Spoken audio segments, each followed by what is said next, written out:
lógicas históricas, né? E passado o tempo, você vai ter todo o movimento. Já discorremos aí sobre a Igreja Católica, né? A diferenciação que se deve fazer entre Igreja Católica Apostólica Romana e cristianismo, tá? Então, Igreja Católica Apostólica Romana é apenas uma ramificação do cristianismo histórico, ok? O cristianismo que vem lá desde os primeiros apóstolos. Então, ao longo da história, uma ramificação surgiu e se associou à política e se institucionalizou, e não somente isso, né, e agora sim o mais grave, se paganizou. E essa paganização desfigurou a igreja original, desfigurou a igreja que foi fundada por Cristo e pelos apóstolos. Então, a Igreja Católica Romana não é sinônimo de cristianismo, ela é simplesmente um ramo que está dentro do grande grupo de cristianismo. E aí depois, com a reforma, temos a tentativa constante de retornar às origens, né? Sola Gratia, sola Escritura, sola Deo Gloria, né? Sola Fide, por aí vai. Então, os credos, né? Os solas, como a reforma afirma.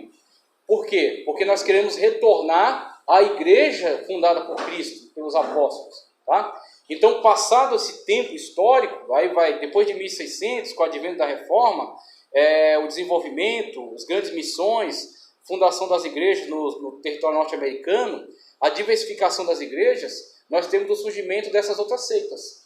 Essas seitas que estão presentes na atualidade, tá certo? Que estamos lidando com ela a cada dia. Então, primeiro o adventismo, que está na página 62. Página 62. Pode falar. Quando fala que Cristo 2. A palavra adventismo vem do latim adventus, que geralmente corresponde ao termo grego parousia, ou vinda. O Novo Testamento usa também o vocábulo epifania, para indicar ambos esses adventos. Quanto ao primeiro, veja em 2 Timóteo 1:10, e quanto ao segundo, 1 Timóteo 6:14. Então, esse movimento do adventismo, ele vai estar ligado, vai estar muito conectado a uma época histórica do cristianismo norte-americano, onde se estabeleceu muitos seminários, muitos debates em torno de escatologia, e o que acontece? Teve uma questão saudável, que foi o estudo, mas teve uma questão prejudicial, que foi a especulação. Por isso que eu falo com vocês aqui constantemente, vamos ficar dentro da Bíblia, tá ok? Então, aquilo que a Bíblia não afirma com clareza, a gente pode até imaginar algumas coisas aqui, mas de uma forma controlada. Quando você dá liberdade de ficar especulando em cima da Bíblia, ou então alegorizando, que nem a Bíblia disse, vai ressuscitar corporalmente, o mar vai dar os mortos, o outro vai dar. Então eu não vou alegorizar para facilitar minha vida. A Bíblia afirmou e Deus é poderoso para tal. Então o problema a pessoa às vezes começa a não se satisfazer mais com as afirmações bíblicas e começa a entrar por uma especulação. É quando surgem esses movimentos do advento, em torno do advento, da parousia, do retorno de Cristo. E aí os caras começam, Cristo disse claramente, ninguém sabe o dia, mas as pessoas não estão contentes com isso, e começam a tentar empreender cálculos mirabolantes para, através desses cálculos, chegar a uma data. E quando afirmaram a data, pensando que tinham vencido esta barreira colocada pelo próprio Senhor Jesus Cristo, quebraram a cara. Pois é. Quando a gente começa a dar coisas, ou imaginar coisas de uma passagem bíblica que a Bíblia não cita, ou ela é alimentada pela própria Bíblia, ou ela é quebrada por ela mesma. Exatamente. Muitas vezes a Bíblia em relação a isso vai ser como aquela pedra. Jesus disse, aquela pedra sobre quem cair será feita em pedaços. Aquele que será reduzido a pó. Aquele que cai sobre essa pedra será feito em pedaços. Aquele sobre que ela cair será reduzido a pó. Então a pessoa constrói uma coisa, ela é bem sistemática, bem engendrada, bem bonita, mas é antibíblica. Então ela cai por terra. Então pode construir um sistema, as pessoas fiquem de boca aberta. Nossa, que coisa extraordinária, coisa inteligente. Mas é antibíblica, é heresia. Tá certo? Então, por mais belo, por mais sistematizado que seja, não tem respaldo. Então vai cair por terra, vai ser reduzido a pó. Não tem jeito. Veja, eu gosto de colocar esse quadro porque ele é uma comparação sobre questão de religião, cristianismo bíblico e adventismo do sétimo dia. Então veja, fundador, Jesus Cristo, fundador do adventismo, Ellen White e L.G. White, né? L.G. White, Guilherme Miller e L.G. White. Veja só, acerca da mensagem, eles colocam aqui, crer em Jesus, Pai do Senhor, tudo bem? Eles colocam aqui, crer em Jesus, nos 10 mandamentos, na guarda do sábado. Então é a mensagem proclamada aí pela Adventista do Sétimo Dia, tá certo? A igreja, em relação ao cristianismo bíblico, todos os cristãos salvos em todos os lugares. Em relação ao adventismo, somente os adventistas, então eles são exclusivistas, somente eles são um grupo salvo, tá certo? Em relação a Deus, então eles creem também em Deus, creem na Trindade. Em relação a Jesus,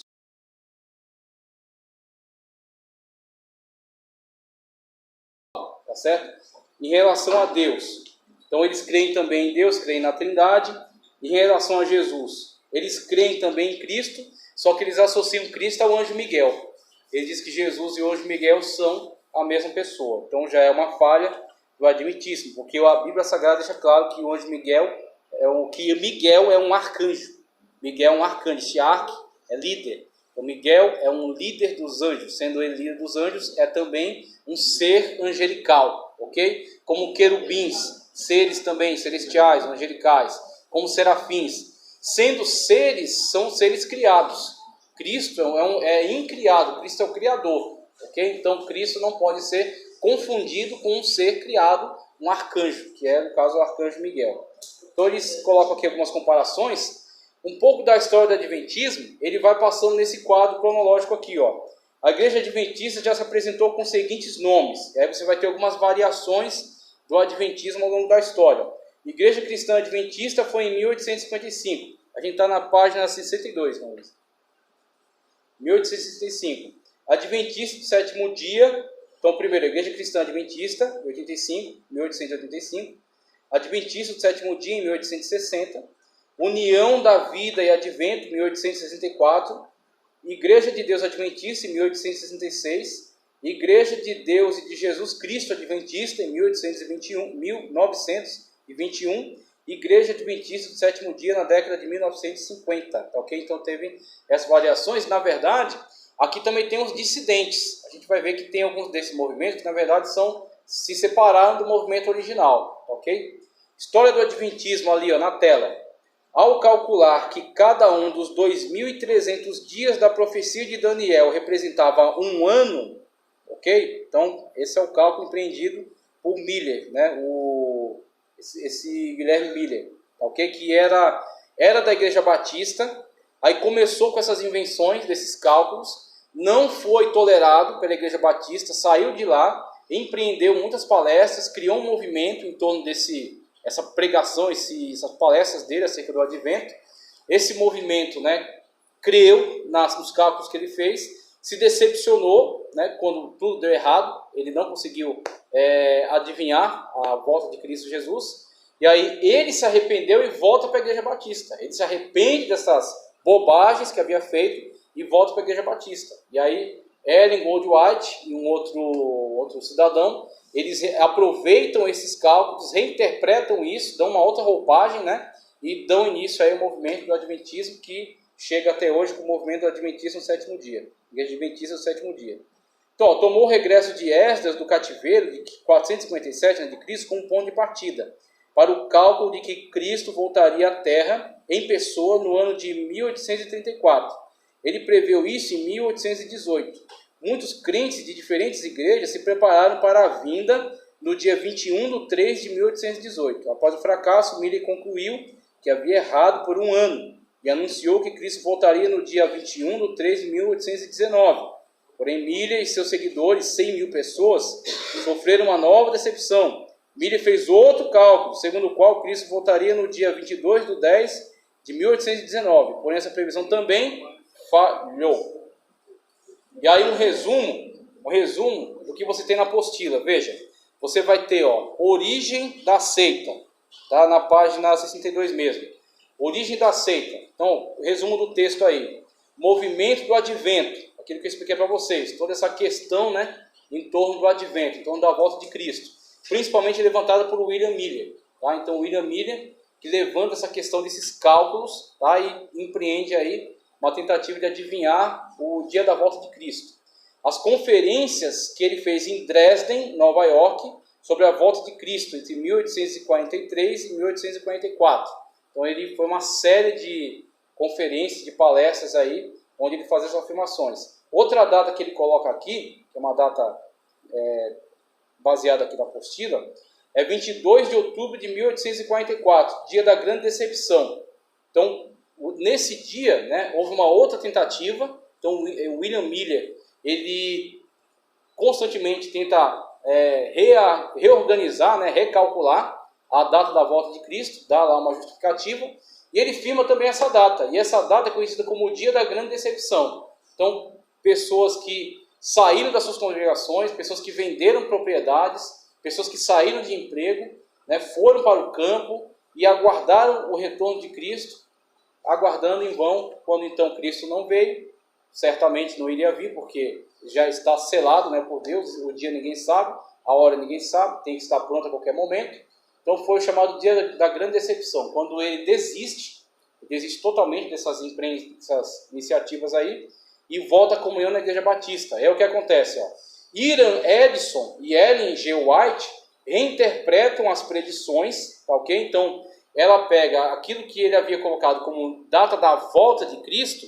Ela diz, na verdade, o erro de William Miller não foi em relação à data, mas foi em relação à interpretação da data. Ela disse, olha, não é que Cristo seria nesse dia que iria voltar do céu à terra, mas sim que Cristo ia sair, tá certo? De onde ele está, e ia entrar no Santo dos Santos. Aí quando ele entrar no Santo dos Santos, ele vai fazer nesse lugar, ele iniciou, quando entrou no Santo dos Santos, ele iniciou um chamado processo de juízo investigativo, que é quando ele vai fazer uma peneira sobre toda a cristandade, tá certo? Aí surge o Adventismo do Sétimo Dia, propagando aí algumas questões que eles julgam ser necessárias à salvação, que aquele que não realizar estas obras, então a salvação do Adventismo não é por graça, é por obras. Você tem que cumprir aquelas obras, guarda do sábado, guarda de certas restrições alimentares, tá certo? Porque estas obras, elas vão ser analisadas no juízo investigativo. Nenhum adventista do sétimo dia tem certeza de salvação, nenhum. Então, qualquer pessoa que tiver contato com um adventista, que falar que tem certeza de salvação, ele vai tentar te confrontar, porque nenhum deles tem certeza de salvação. Por quê? Mesmo que Cristo tenha morrido por eles na cruz do Calvário, há o chamado juízo investigativo, que é quando Jesus entrou no Santo dos Santos, nesta data, conforme Hiram Edson e Ellen G. White, e vai agora julgar a maneira como os crentes vão se comportar desde esta data até o dia sim do retorno.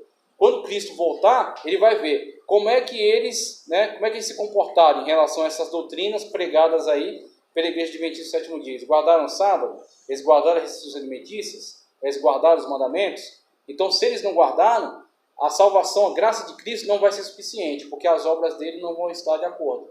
Então, a salvação do Adventismo não é por graça, sim por obras. Ok? Então, temos aí um retorno ao judaísmo. Temos um grupo judaizante, tá certo? Dentro aí do cristianismo.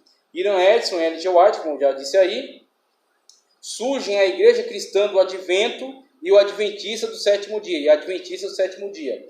Doutrinas fundamentais que você tem aqui na página 63 é o seguinte, ó. Doutrina da aniquilação.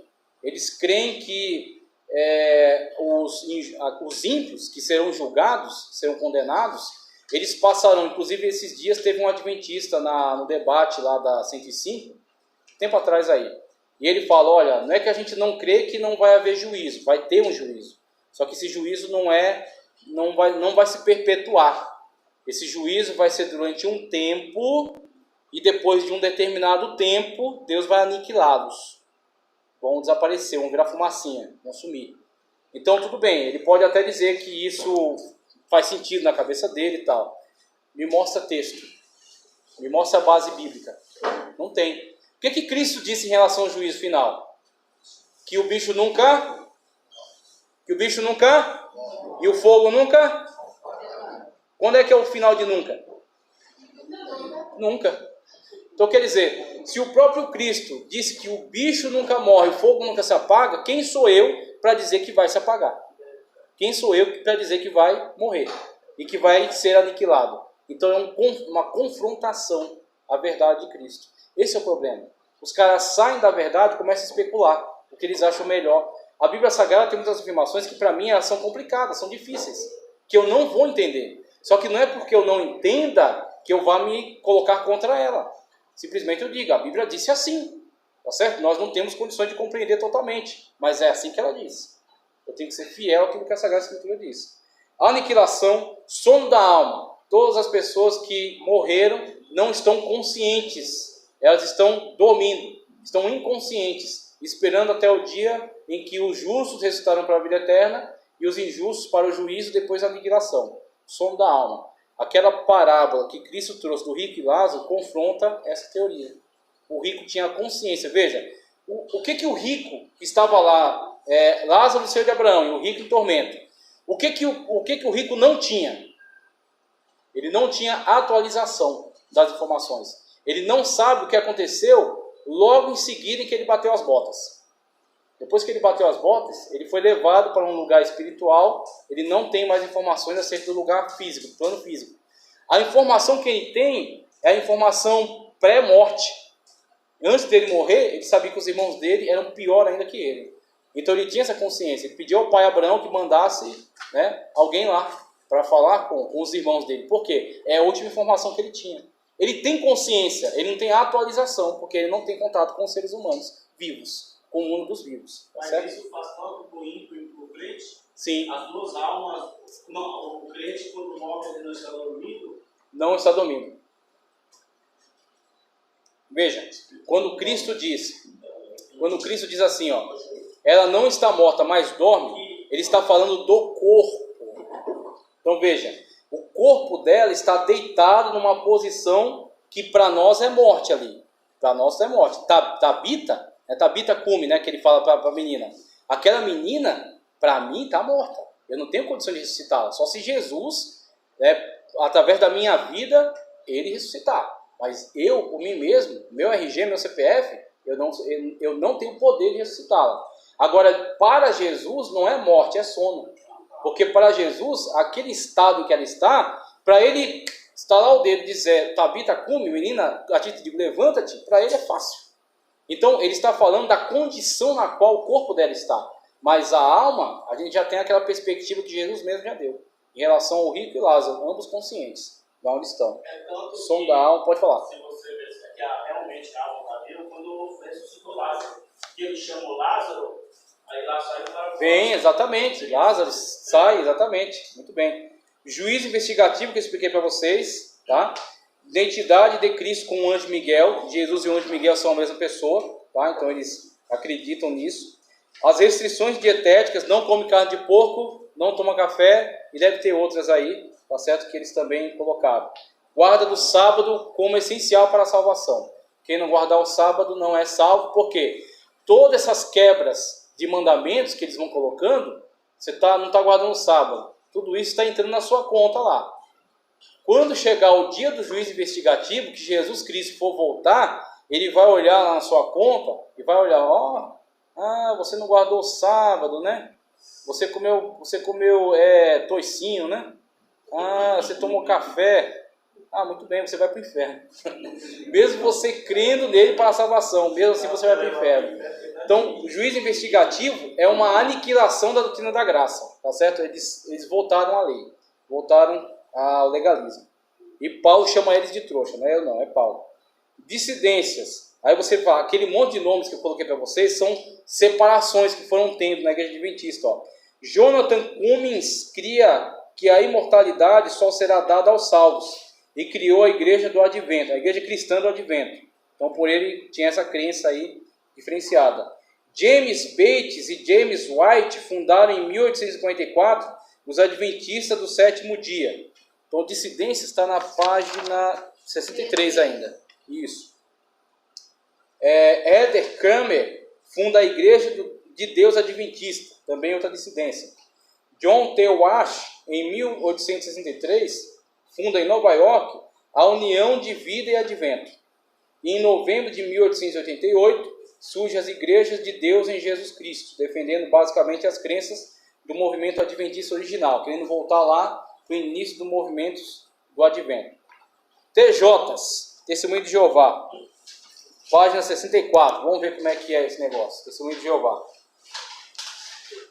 O nome Testemunhas de Jeová foi adotado em 1931 pelo movimento fundado por Charles Taze Russell, na década de 1870. Russell nasceu no ano de 1852 em Pittsburgh, na Pensilvânia. Era de família congregacionalista. Geralmente esses camaradas surgiram de dentro de uma outra igreja que tinha muito mais tempo, né? Uma igreja histórica. Eles são dissidentes, eles creem de outra forma, eles pensam de outra forma, saem, abrem um salãozinho, compram as cadeirinhas, põem lá um microfone e dá-lhe a pregar, né? E são incubadoras de heresia. Até hoje tem aí. Esses dias saiu um, lá no Educandário, né? Fundou lá o movimento. É o que acontece. Infelizmente, irmãos, a pessoa não tem a consciência de como é sério você ser o presidente de um movimento. Porque o que acontece? Olha para a Assembleia de Deus, olha para a Igreja Batista, olha para a Igreja Presbiteriana, vê quantas pessoas tem nessa igreja, vê a estrutura teológica, né? Vê quantas pessoas, quantas mentes trabalhando ali. Mesmo que um irmão comece a pregar umas loucuras, umas coisas esquisitas, mas tem tantos outros ali dentro para combatê-lo. Então o negócio às vezes começa a surgir uma heresia, mas ela não cria raiz, porque ela é rapidamente combatida. É que nem o pessoal começa a pregar, profetiza para o teu irmão, profetiza isso, sendo que Deus não te mandou profetizar. É Ele que está dizendo para você, te dando aval para você por si mesmo profetizar. Mas tem outras pessoas que estão dizendo, só abra a boca para profetizar quando o Senhor te mandar. Aí você vai dizer, assim diz o Senhor. Aí você vai profetizar, porque aí é Deus falando através de você. Agora, se você quer alguma coisa de Deus, clame a Deus. Senhor, me dá essa bênção. Senhor, me concede essa bênção, me concede essa vitória. Isso que é bíblico. Então, pode olhar na Assembleia de Deus, você vai ter Cláudio Honor Corrêa de Andrade, você vai ter Lenay Cabral, você vai ter Ciro Sanches e Borde, você vai ter o pastor José Wellington Bezerra da Costa. Quando você viu o pastor José Wellington de cima do púlpito mandando alguém profetizar, se não for Deus mandando ele profetizar? Nunca. Então, olhe para essas situações. A igreja, mesmo que surja um ou outro com novidade, mas tem um monte para contrariar aquilo, combater. Então aquilo não desenvolve, não cria raiz. Agora você pega uma pessoa que abriu uma igreja, né, deu na cabeça lá, olhou para o espelho e falou, estou com cara de apóstolo. Aí pega o azeite galo, joga na cabeça, agora eu sou apóstolo. Vai lá, confecciona uma carteirinha, né, aluga uma garagem, põe umas cadeiras e põe um microfone. E começa a pregar. Se chega um herege lá, com toda aquela malamanheza, né, com toda aquela esperteza, todo aquele encadeamento de ideias, e ganha aquela pessoa, ou pelo menos ela não consegue refutá-lo, muitas das vezes aquela igreja que começou com uma boa intenção, termina numa heresia. Porque ele é o presidente. Será que ele tem condições de dar o subsídio teológico necessário para uma igreja, para combater as heresias que constantemente tentam entrar nela? Pensa aí, quantas pessoas que entraram no nosso meio aqui tentaram trazer ideias estranhas para o nosso meio, e ficou aqui um tempo, mas a gente foi ali, combatendo, um irmão, outro irmão, um perguntava, outro confrontava, e até a pessoa, não dá, esse povo aqui não dá, e pegou e foi embora. Mas e numa igreja dessa? Porque tem lá, o espertão abriu, o resto é tudo neófito, tudo que ele falar, engole, se bater o palma já está dançando. Então não vai ter alguém para confrontar, para combater. É o que acontece nesses movimentos. Surge aí o Irã Edson, Eric Goldwhite, né, o marido dela, pega a ideia do outro, repagina e dá-lhe a ensinar. O Charles Taze Russell também, a mesma coisa. A primeira coisa que ele criou foi um grupo de estudo. Ele criou um grupo de estudo, o pessoal começou a gostar do estudo dele, aí ele falou, olha, pois, se eu já tenho esse grupo aqui de estudos comigo, nós já é uma igreja. Pegou, abriu a igreja, deu um nome bonito de Testemunhas de Jeová, que eu até acho muito bonito, e começou, né, o movimento dele. Aí a informação que tem em tela ali, ó. Ali são os líderes, ó. Charles Taze Russell, é o pé de Papai Noel ali. Joseph Rutherford, que foi muito importante, deu continuidade ao movimento. Nathan Kinnor, tá ali também, de óculos, tá certo? Raymond Franz, Friedrich Franz, tá certo? E Nelson H. Barbora, é o último aqui de baixo. Russell regularmente entrava em choque com as autoridades.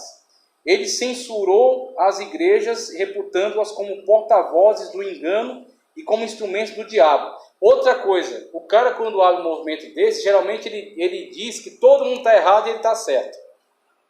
Ah, porque o ministério dele não é reconhecido, ah, porque ele não tinha oportunidade, ah, porque as igrejas estão tudo desviadas, ah, porque as igrejas são apóstatas. Aí ele, que tem a luz da verdade, né, vai lá e abre um movimento para restaurar, né, o cristianismo. Então, geralmente são esse tipo de ideias aí que surgem, né, na cabeça das pessoas. Vejam, para a preparação dos seus discípulos, escreveu uma obra intitulada Estudos nas Escrituras, na qual declarou ser melhor lê-la do que a Bíblia. Muito bem. Então é melhor ler Estudo das Escrituras do que ler a própria Escritura, que ele preparou, né? Posteriormente, ele veio a chamar de imaturos alguns dos seus primeiros escritos. Então, depois ele mesmo, né, volta atrás e diz que ele escreveu muita besteira. Rússio tinha uma má índole. Um exemplo disso foi seu casamento, no qual várias vezes foi levado ao tribunal por sua própria esposa em face dos maus tratos a ela.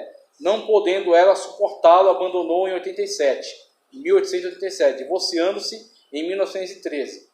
Ele se meteu também em escândalos financeiros e além de ser também um declarado maçom, ok? Ele era maçom, inclusive deu palestras em muitas lojas maçônicas. Veja, os pontos aí, na página 65 você vai ter, ó, sobre as dissidências, tá? Dissidências, então você vai ter, ó, em 1870, Charles Taze Russell, que era congregacionalista, depois de haver começado uma classe de estudos bíblicos em Pittsburgh, na Pensilvânia, torna-se pastor desse grupo e dá a ele o nome de Testemunhas de Jeová em 1931. Tá? Então é o início ali, ó. Em 1870 começa o grupo de estudos e em 1931 vão ter o nome aí, vão dar a si mesmo o nome de Testemunhas de Jeová. Em 1891, um pequeno grupo liderado por James Penton, que era canadense, se separa das Testemunhas de Jeová, pois pretendia valorizar a doutrina da justificação pela fé. Ó, vai começar a dar problemas teológicos. Ó. Por quê? A gente vai ver na doutrina, Charles Taze Russell e seus continuadores, eles têm também uma inclinação muito forte, como os adventistas, para sair da justificação pela fé, da graça, né? E começar a adotar a valorização muito de obras. Então eles vão tentar convencer as pessoas de que elas são justificadas pelas suas obras. E essas obras fazem com que elas fiquem sempre ligadas a toda uma atividade, um ativismo cristão que é incentivado pela igreja. Então os membros da Testemunha de Jeová, geralmente quando alguém se torna adepto, ele abandona a sua família. Eu tenho um exemplo disso que eu vi na minha família, certo? A família da minha esposa, na verdade.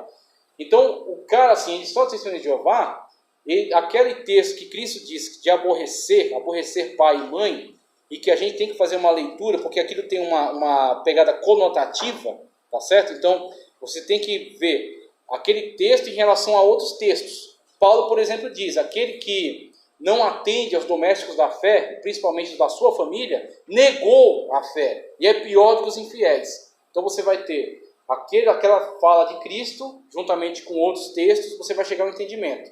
Então aquilo que Cristo está dizendo eu tenho que ser prioridade. Se for para negar a Cristo por causa de um parente, eu nego o parente e fico com Cristo. Se for para negar a Cristo porque a minha mãe mandou negar, eu deixo minha mãe para lá e fico com Cristo. Mas eu, andando com Cristo, eu continuo atendendo a minha mãe. Eu continuo guardando, zelando, protegendo minha família, minha mãe, meus irmãos. Tá certo? Mas a minha prioridade é Cristo. É isso. Agora, os TJs não entendem assim. O cara, quando entra para o Testemunho de Jeová, ele morreu para a família. Tem muitas pessoas que, simplesmente em desespero, tentaram apelar até para as autoridades, para tentar resgatar o seu filho, mas não tem jeito, a ideia se impregna na cabeça, o cara abandona totalmente a família. Então, muito disso por quê? Porque eles querem manter a pessoa presa naquela teia, né, naquela garra, e querem fazer com que a pessoa se empenhe em ativismo cristão. Então, você tem, por exemplo, pessoal lá, dia e noite, andando por aí, literatura, batendo na porta, enchendo a paciência de todo mundo. Por quê? Porque eles estão lutando pela salvação deles, na verdade. Eles creem que esse acúmulo de obras vai ser apresentado diante de Cristo e Cristo vai ter pena deles por causa do trabalho. Então, essa é a lógica. As pessoas estão cativas. Estão cativas de um movimento que está sugando elas, tá certo? Está levando totalmente a vida delas. Então, o Penton, ele viu isso, ele percebeu essa inclinação para sair da graça, da justificação pela fé e começar a se enveredar por essas obras, e ele rachou o movimento. Agora, o problema é que ele não teve muitos seguidores. Então, quando ele saiu, muitos preferiram ficar dentro da estrutura maior que já estava formada e que a sede já estava agora no Brooklyn. Então eles tinham toda aquela estrutura, literatura, salões, né? Líderes, hierarquia. Então as pessoas não tiveram a coragem de abandonar aquilo para seguir Penton. Então ele saiu, um pequeno grupo saiu com ele e a Testemunha de Jeová continuaram administrando todos os bens. Sobre a organização, que ainda na página 65, veja. Basicamente o grupo, apesar de apresentar semelhanças com as crenças arianas do período patrístico, é, na verdade, um grupo que enfatiza o racionalismo em combate aos postulados da ciência moderna e das doutrinas ortodoxas defendidas pelas igrejas em relação à Trindade e à deidade de Jesus Cristo. Quando você afirma que você crê que existem três pessoas, mas que há um só Deus, a primeira contra-argumentação deles é ir para o racionalismo. Eles vão falar para você que não faz sentido, porque 1 mais 1 mais 1 é 3. Tá certo? Agora, se você partir também pelo racionalismo, você pode dizer, não, 1 vezes 1 vezes 1 é quanto? É 1. Então, se for pelo argumento do racionalismo, também dá certo. Agora, a gente nem precisa desse argumento. Agora, eles são muito apegados dentro dessa lógica. Então, eles apelam muito para esse racionalismo para confrontar doutrinas fundamentadas, conforme a gente já viu ao longo da história da igreja, que não são doutrinas da Igreja Católica Romana, mas que são doutrinas do cristianismo, acerca da deidade de Cristo e acerca da Trindade. Literatura deles, veja. A principal obra da organização é a tradução do Novo Mundo das escrituras gregas cristãs e a tradução das escrituras hebraicas, concluídas em 1950. A tradução do Novo Mundo da Bíblia, a Bíblia dos TJs. Aí você abre a Bíblia dos TJs, tem várias adulterações. Eles deviam ter muito medo, e eu apelo para que todo testemunho de Jeová pense nisso, porque Cristo disse: aquele que acrescentar alguma coisa ao livro desta lei, será acrescentado a ele as pragas que estão nesse livro. Aquele que tirar alguma coisa deste livro, será tirado o seu nome do livro da vida. Eles deveriam olhar para isso, eles deviam sair desse movimento imediatamente, porque eles correm um grande risco na sua vida espiritual, por causa desses acréscimos e dessas modificações, adulterações que eles fizeram no texto sagrado. Então é um risco muito grande. A principal é aquela de João, né? No princípio era o verbo estava com Deus, e o verbo era, colchete, Deus em minúsculo, fecha colchete. Estão dizendo que Jesus é um Deus menor do que o Deus Pai. Então Jesus primeiro, é um outro Deus. Então eles são politeístas. Segundo, Jesus é um Deus menor. Então eles são politeístas e acreditam na mitologia grega, que acredita em deuses maiores e menores. Como, por exemplo, semideuses. E aí é onde entra o arianismo da igreja TJ, né, dos Testemunhos de Jeová. Veja só. Doutrina deles, que está aqui no finalzinho. Página 65. Ó. Rejeitam a doutrina da Trindade, a divindade de Cristo e do Espírito Santo, creem que o resgate pago por Cristo a Deus nos capacita a se auto-salvar pelas obras, onde vai entrar o ativismo cristão, que falei para vocês, né?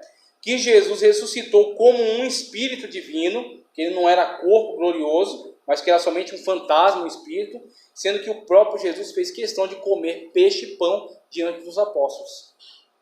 Dizendo, eu não sou um fantasma, eu não sou um espírito, eu sou um corpo. Só que é um corpo que não tem limitações, porque é um corpo glorioso, um corpo glorificado. Da mesma forma como Cristo nós seremos. É isso que Paulo nos afirma em Coríntios, tá certo? Que os seres humanos dormem até o juízo ao sono da alma, aí também acredito. Ó. Dormem até o juízo, que os maus serão aniquilados, aniquilacionismo também está aí. Afirmo que Jesus voltou espiritualmente à Terra em 1914, também na mesma pegada dos adventistas nessa questão, né? E agora trabalha pelo reino teocrático, onde os santos vão viver. A grande maioria dos que entram para o movimento Testemunho de Jeová vão ficar na terra restaurada. É isso que eles prometem para as pessoas quando bate na porta delas. Você quer viver na terra restaurada? Né? Você quer viver num mundo melhor? A literatura deles, olha as figuras. As figuras apresentam isso, um mundo transformado. Então, eles acreditam que a grande maioria das pessoas vão viver aqui no mundo transformado, sendo que 144 mil VIP, Very Important Personals, vão de fato, poder entrar nas mansões celestiais. O céu só cabe 144 mil. Tá? Então tem estádios de futebol que são maiores. Algumas mansões celestiais. Eles também rejeitam o ministério profissional. Se você abrir a boca para falar de pastor na frente de uma testemunha de Jeová, ou de um cristão, de uma igreja cristã do Brasil, você vai ver ele torcer o nariz, porque eles, para ele, todos os pastores, sem exceção, são ladrões, tá certo? Então eles têm essa forma, né, hostil. Não fazem transfusão de sangue e até recentemente não adotavam construção de templos. Aí eles começaram a adotar chamando de salão do reino. Então eles não chamam de igreja, chamam de salão do reino, tá? Espiritismo, na página